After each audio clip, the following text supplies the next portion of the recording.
But again, we've got to get through the weather tonight and tomorrow to get there, but nobody's complaining, right? Stephanie Bernard, back to you. Thank you, Markina.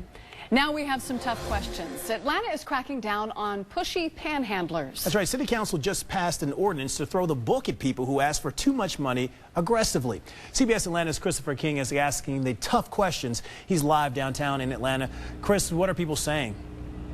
Well, Bernard, we spoke with a shop owner who likes this ordinance. He says people asking for money outside a store scare away customers.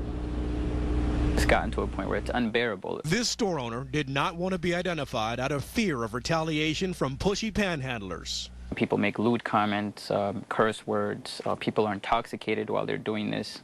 The shop owner says people aggressively asking for money are killing his business here in downtown Atlanta. We talk to our customers all the time, and they tell us we don't want to come to that dirty place anymore. You've got a woman walking in downtown who's harassed by an individual, who's grabbed or touched, cussed out. Police can't do anything about it.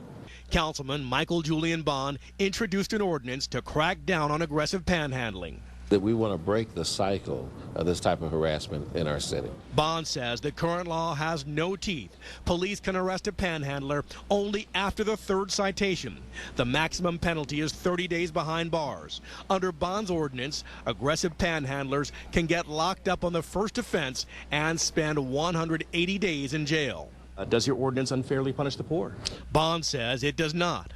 The idea is not to criminalize the homeless, but to get after the individuals who are harassing people on the streets of Atlanta. The victims are being blamed. Joe Beasley is the Southern Director of the civil rights group, the Rainbow Push Coalition.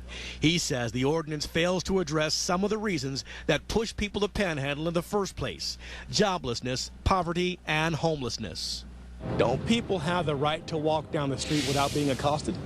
Well, let's put it this way. In an ideal world, I would say yes, in an ideal, but we don't live in an ideal. Now, the mayor has 10 days to sign the ordinance into law, veto it, or just let it passively become law. We're live in downtown Atlanta. Christopher King, CBS Atlanta News.